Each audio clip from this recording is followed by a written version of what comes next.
Bismillahirrahmanirrahim. Assalamualaikum warahmatullahi wabarakatuh. Perkenalkan, saya Devi Fatmawati. Di sini saya akan menjelaskan tentang Information Retrieval Modeling. Di sini kita akan membahas ada tiga materi. Pertama ada IR model, yang kedua ada Boolean model, yang ketiga ada TF, IDF, weight. Oke, lanjut. Pada pembahasan pertama yaitu IR model. Pemodelan dalam IR adalah proses kompleks yang ditunjukkan untuk menghasilkan fungsi peringkat, di mana fungsi peringkat ini memberikan skor pada dokumen yang berkaitan dengan permintaan yang diberikan. Proses ini terdiri dari dua tugas utama, di mana konsepsi kerangka kerja logis untuk mewakili dokumen dan pertanyaan. Kemudian definisi fungsi peringkat yang memungkinkan mengukur kesamaan antara dokumen dan pernyataan. Selanjutnya ada pemodelan dan pemeringkatan. Sistem IR biasanya mengadopsi istilah indeks untuk mengindeks dan ambil dokumen. Istilah indeks dalam arti terbatas ini adalah kata kunci yang memiliki arti sendiri, biasanya memainkan peran kata benda. Dalam bentuk yang lebih umum, itu adalah kata apa saja yang muncul dalam sebuah dokumen. Pengambilan berdasarkan ketentuan indeks dapat diimplementasikan efisien. Juga istilah indeks mudah dirujuk dalam suatu query kesederhanaan, penting karena mengurangi upaya formulasi permintaan. Oke, selanjutnya di sini ada proses dari information retrieval. Pertama ada informasi yang dibutuhkan dengan adanya query terms, kemudian ada documents, kembali document term, di mana kemiripan dari document term dan query term akan dibentuk suatu ranking. Ada ranking 1, mulai dari ranking 1, 2, 3, dan seterusnya. Sini juga contoh yang kedua sama, di mana ada IR system, ada dokumen, dan ada query yang diinginkan, menghasilkan sebuah dokumen yang memiliki ranking, dimulai dari dokumen 1, 2, 3, dan seterusnya. Oke, lanjut ke pembahasan yang kedua. Di sini ada Boolean model. Boolean retrieval model (BRM) adalah salah satu contoh information retrieval yang merupakan model proses pencarian informasi dari query yang menggunakan ekspresi Boolean.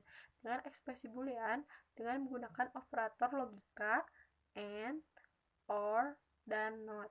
Sedangkan dalam menentukan hasil perhitungannya hanya berupa bilangan biner, yaitu bilangan biner 1 atau 0.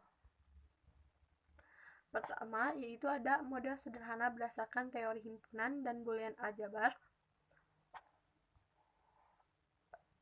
Query yang ditentukan Boolean semantik yang cukup intuitif dan tempat formalisme rapi. Contoh permintaan daki sama dengan, bisa dilihat di layar. Kemudian ada frekuensi istilah dokumen dalam istilah dokumen matriks, di mana semuanya biner, WI elemen dari 0, 1, weak associate, weak pair, dan seterusnya. Kemudian di sini ada contoh dari Boolean model. Apabila terdapat model di dalam dokumen yang pertama, Fahri menghampiri apartemen Maria untuk meminta bantuan karena komputer yang digunakan untuk menyusun sesi mengalami error. Maria menuju apartemen tempat tinggal Fahri dan menemukan komputer Fahri terkena virus. Itu merupakan dokumen yang pertama. Sekarang ada dokumen yang kedua, yaitu selama membantu menyusun tesis timbul perasaan cinta Maria kepada Fahri. Itu merupakan dokumen yang kedua. Dokumen ketiga, dokumen keempat, dokumen kelima, dan seterusnya. Kemudian dibentuk suatu tabel berdasarkan frekuensi kemunculan kata atau term sebagai berikut. Di sini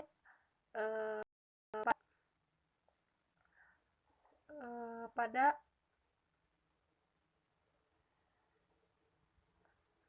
yang pertama di sini ada dokumen dengan term Fahri 1, Maria ada 2, 0, ada beberapa angka dimulai dari 0, 1, 2, 3, dan 4.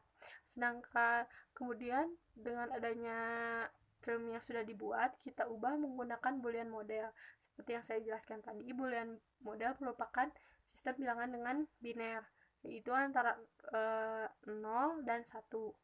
Sini kita ubah ke dalam bentuk boolean model, yaitu dengan ada initnya 1 dan Oke, selanjutnya di sini ada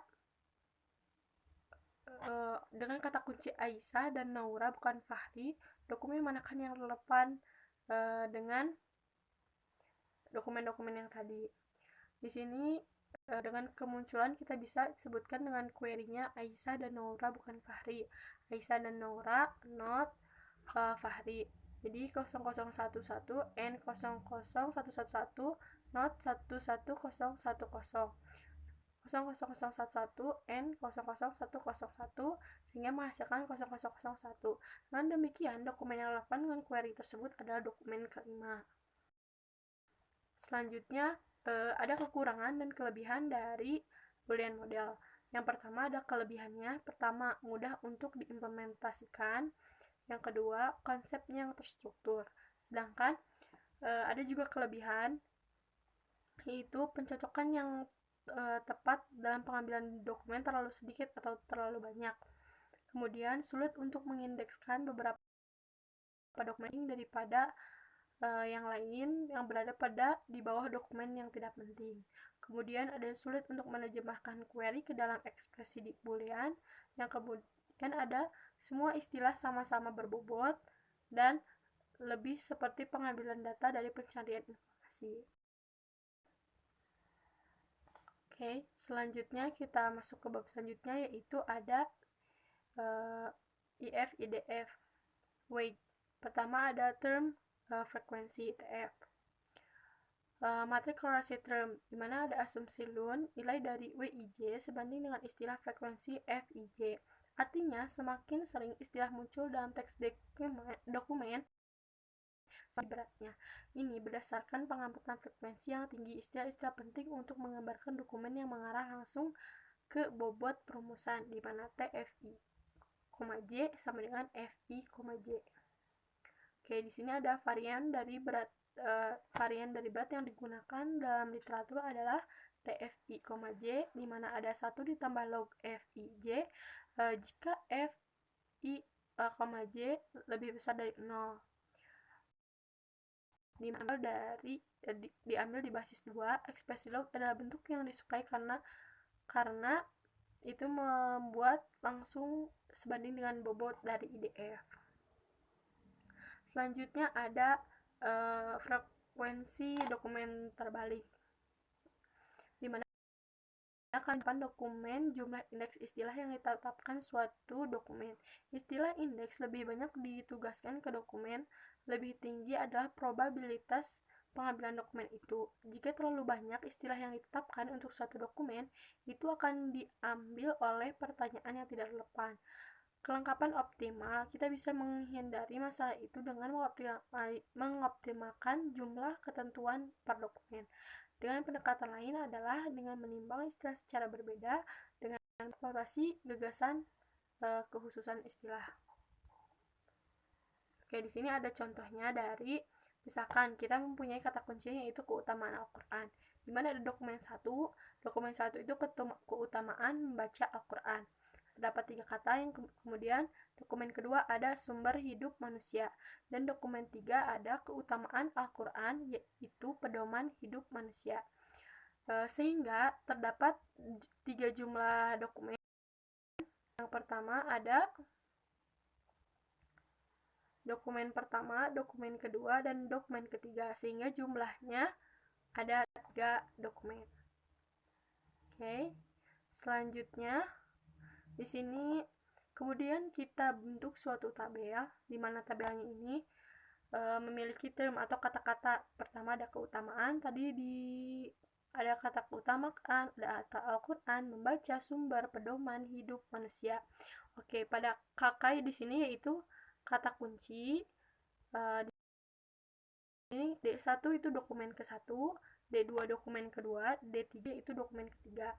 Di mana keutamaan merupakan ada kata di kata kunci, sedangkan membaca tadi tidak ada, sumber tidak ada, pedoman tidak ada, hidup manusia tidak ada. Dan seperti itu pada dokumen 1, dokumen 2, dokumen 3, dan seterusnya. Kemudian kita menentukan jumlah tadi merupakan TF, sedangkan sekarang menentukan DF. DF merupakan jumlah dokumen yang mengandung kata ke T, di mana di sini kenapa 2? Karena di D1 terdapat 1, di D3 terdapat 1, sehingga 2, dan seterusnya. Kemudian kita mencari IDF. Cara mencari IDF yaitu dengan menggunakan log dari D dibagi DF. Contohnya yaitu keutamaan. Oh iya, sebelumnya ada D, yang di sini ada D. Di sini ada D per DF. D itu merupakan jumlah dokumen. Jumlah dokumennya itu merupakan 3. Berarti 3 dibagi 2. Jadi 1,5 ini dan seterusnya. Kemudian juga ada IDF. IDF merupakan log dari D dibagi DF. Log dari jumlah dokumen dibagi DF. Kemudian di sini ada W, di mana W merupakan bobot dokumen ke D terhadap kata T. Pertama ada dari kata kuncinya, kemudian ada dokumen 1, dokumen 2, dan dokumen 3. Oke, lanjut. Kemudian setelah dicari, yang dihasilkan dari kata kunci tersebut adalah jumlah W terhadap kata keutamaan Al-Quran, yaitu adalah terdapat 0,352183, 0,35213. Ini tidak bisa ditentukan rankingnya siapa yang pertama, dokumen 1 atau dokumen 2 atau dokumen 1 dan dokumen 3 memiliki kesamaan. Selanjutnya, untuk itu kita membentuk peringkat. Karena hasil yang sama, maka kita gunakan vector space model. W dipangkatkan 2. Kata yang tadi itu keutamaan Al-Quran membaca sumber pedoman hidup manusia, kita pangkatkan menjadi 2 sehingga jadi 0,31 kata kunci. Kemudian di D1 ada 0,031, di D2 ada 0, di D3 ada 0,031. Setelah itu setelah per kata, kemudian kita jumlahkan setiap kolom, dimulai dari kata kunci D1, D2, dan 3. Kemudian akar jumlah dari nilai tersebut. Kemudian setelah itu jumlah kata dikali bobot kuadrat K dikalikan dengan kata kuncinya tersebut, dimulai dari D1, D2, D3, sehingga menghasilkan nilai 0,0626 0,02016. Seperti itu. Selanjutnya hasil akhir kita dari akar dari total pada kata dokumen ke D dikali bobot kuadrat kata kunci dibagi akar jumlah bobot kuadrat kata kunci kali jumlah dokumen ke D, sehingga dari D1 itu kan di sini ada, bisa dilihat di sini. Oke.